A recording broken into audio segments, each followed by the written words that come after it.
Hello everyone, this is White Wolf. We're going to be going live here, and I wanted to talk about a message: finding our now moment instead of rushing everything, and not rushing everything to the point where we don't get to enjoy everything.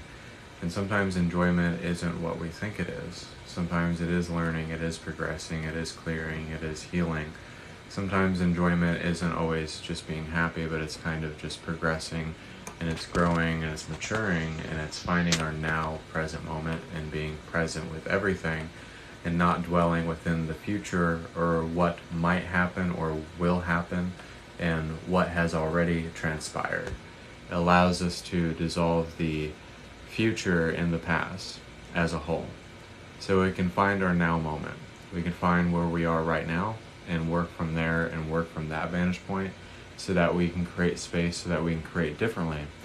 And when we find our now moment, we allow ourselves to not be in two different worlds, but to see that the world that we're creating or the world that we're in right now is the preferred state of where you want to be.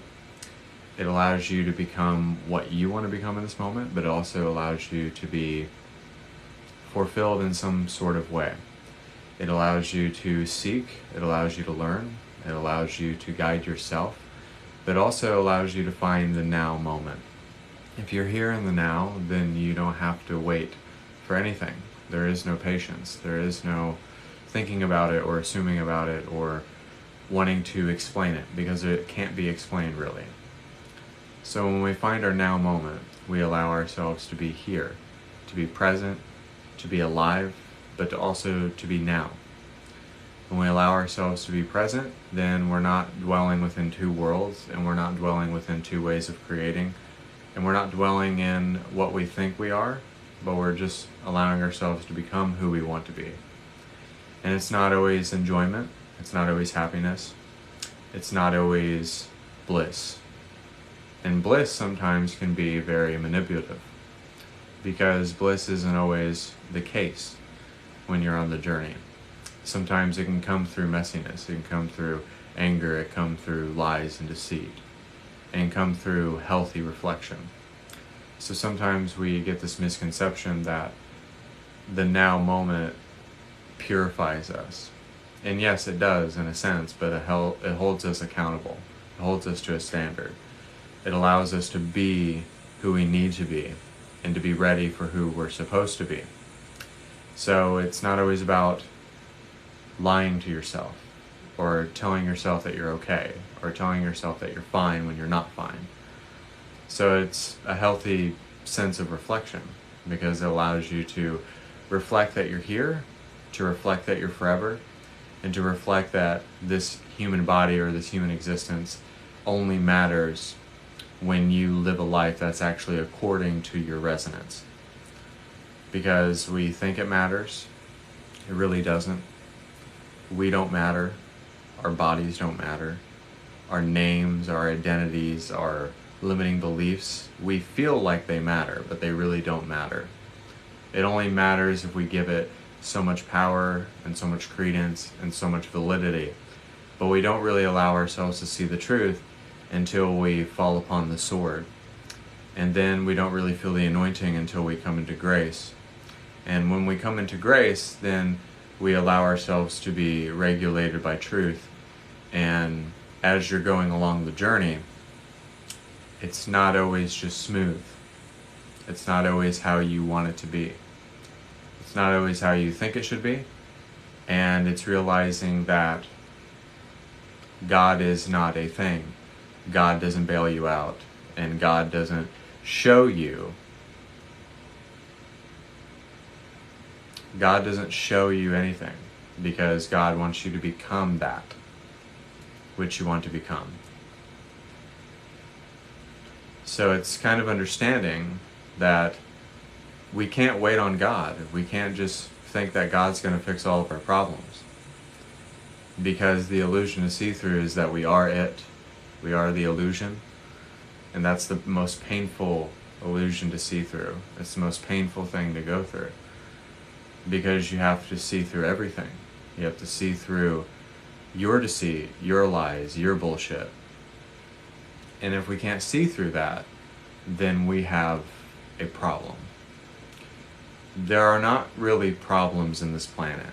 We think that they're issues, and then we think that they're problems, and we lash out emotionally or react or feel like it's a real thing, but it's actually not. And that's the kicker, is that it's not.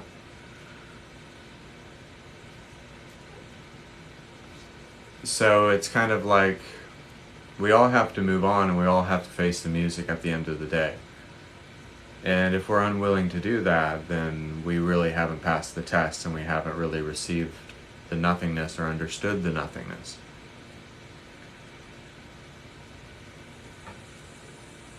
And it's not about really being of service in a great way. It's not doing your lives, or it's not doing stuff on social media. That's all bullshit too. It's not being this person. It's not being this job. But it's just being the honor and the integrity in everything that you do, whether you have a 9-to-5 job, whether you are a mom, whether you are a person that is specialized in something. Everybody has a role to play here, and we just have to play it, whether we like it or not. Because what else are you going to do, right? What else are you going to do? I mean, you can be a knight in shining armor, that's fine. But what else are you going to do? So just play the role that you've been assigned. And I'm not saying that that role cannot be reshaped or remodeled or have a different configuration itself. But it's really understanding that if we allow ourselves to not care anymore, then we just live. And we will live on through other specimens, other entities, other ways of living, other ways of breathing, other ways of doing things. And if you've blessed at least 100 people or 1,000 or just 5 people in your life, that's just fine. A lot of people always equate it that you have to have your own island and conduct your own retreat to really be a blessing, and that's not true. Because we all want to get to the end of something instead of enjoying it here and now. We always want to rush to the end of our cheeseburger instead of appreciating what the cheeseburger did for us and made us full and made us alive. Right? And I'm not saying that, I know like a cheeseburger is unhealthy, but you get what I mean. If it was the only thing you had to eat, then you would eat it. You know? It's not like you wouldn't eat it. But we're always in the rush getting to the end of the movie, or getting to the end of this thing, or getting to the end of the meditation, or getting to the end of this relationship and things of that nature. And that's a really terrible way to live, I think. I think it's not a very fun way to live, because it doesn't really allow you to be here, to be now, to be present, and to really appreciate what you go through, rather it is expressive or joyful or even painful. Because through our greatest sufferings, through our greatest reflections, through our greatest instances of egotism, even through our greatest pitfalls or ups and downs, or jumping over hurdles with our legs being pulled with ropes, that's where we actually find the beauty and the majesty within ourselves. It's not doing what I'm doing. It's not having $1 million. It's not even being a facilitator for things that I do. But it's just being here now, living your role, living your destiny, and embracing and facing the music and embracing the nothingness. Because that is all that we really are. At the end of the day, there's nothing left. There's really nothing left. We think that there's something left. There's always something left to heal. I understand that. But it's not what we think it is. It's not what we assume it to be. And it always leads us to the ultimate truth. Seeing the ultimate truth for what it is. And if you embrace that ultimate truth, it will take you wherever you need to go. It will lead you to where you want to be and what you want to do. Rather you're being joyful, rather you're being happy.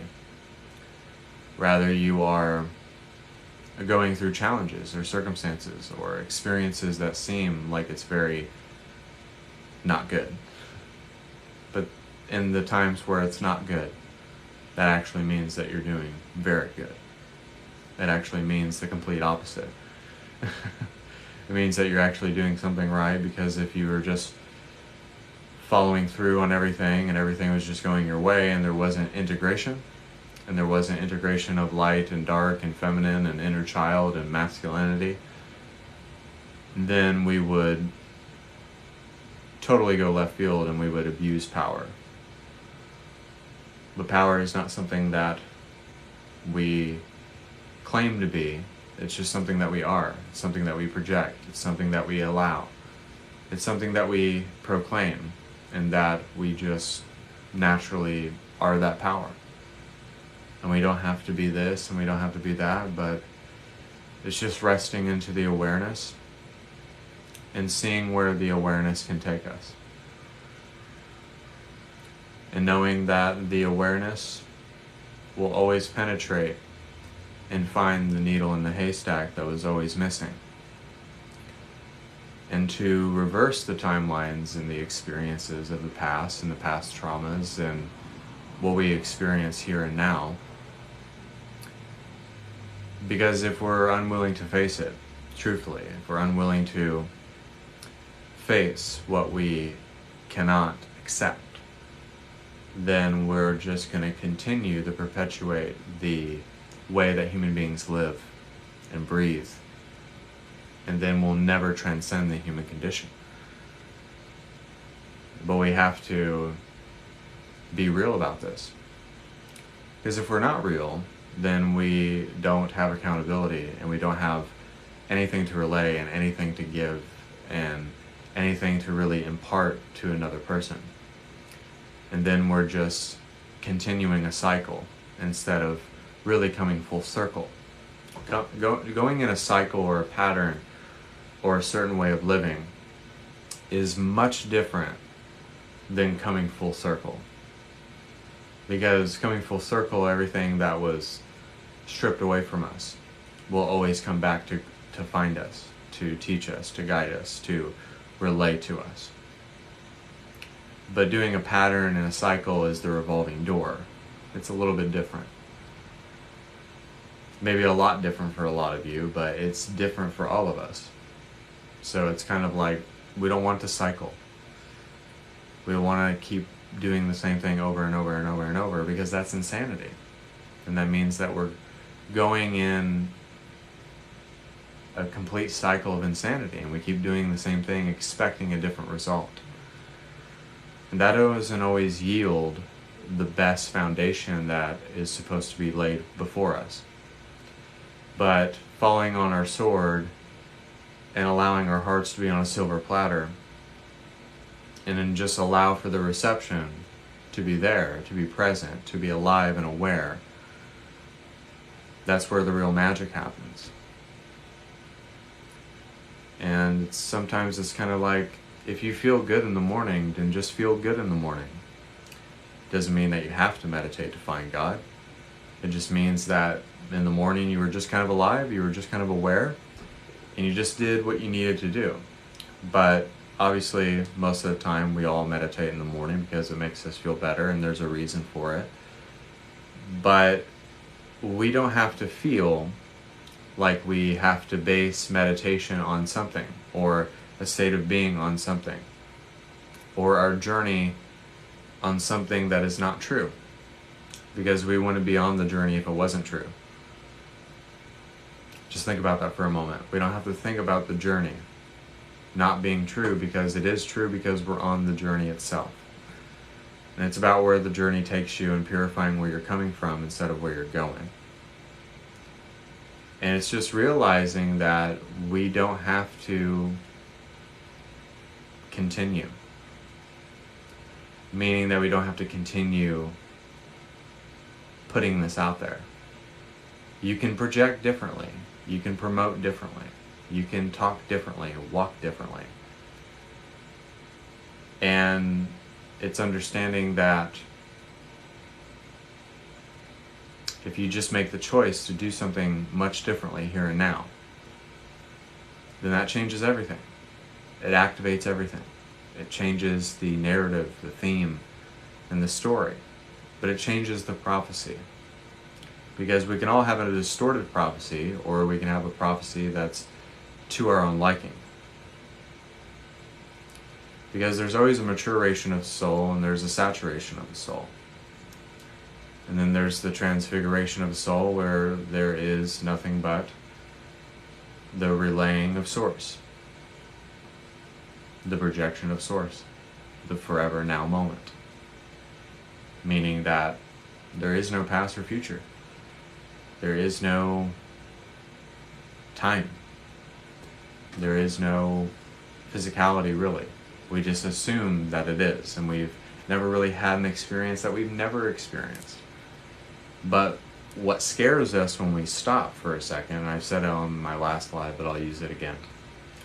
What scares us when we stop everything, because we're programmed to just keep going and going and going and going. If I work this job for 20 years, then I'll have this at the end of it. Or if I keep going and going and going, then I'll reach my fitness goals.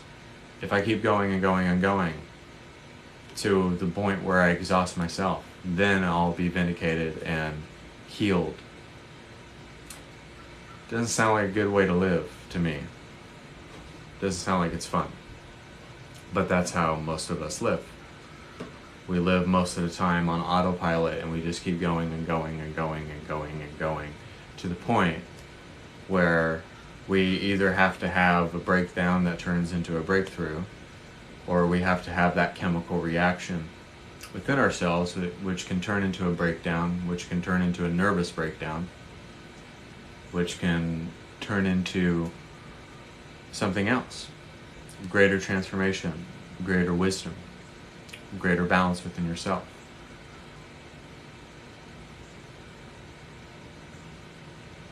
And it's just feeling into the power. And even when it's negative does not mean that it's not positively for your own good.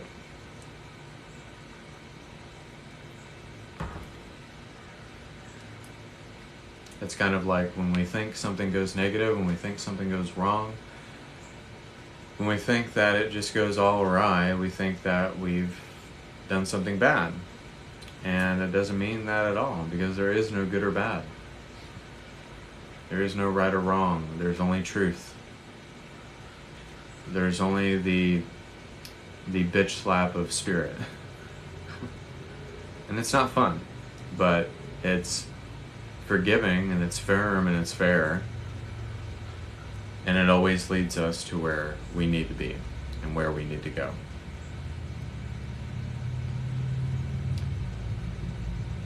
So, I think that's my message. So I won't be doing meditation today, maybe tomorrow. But it was good to see you guys. It was good to be a part of you. And while it was a serious message, I felt like it was needed. So I want to thank everybody for just listening and things of that nature. So this is White Wolf. God bless, and namaste.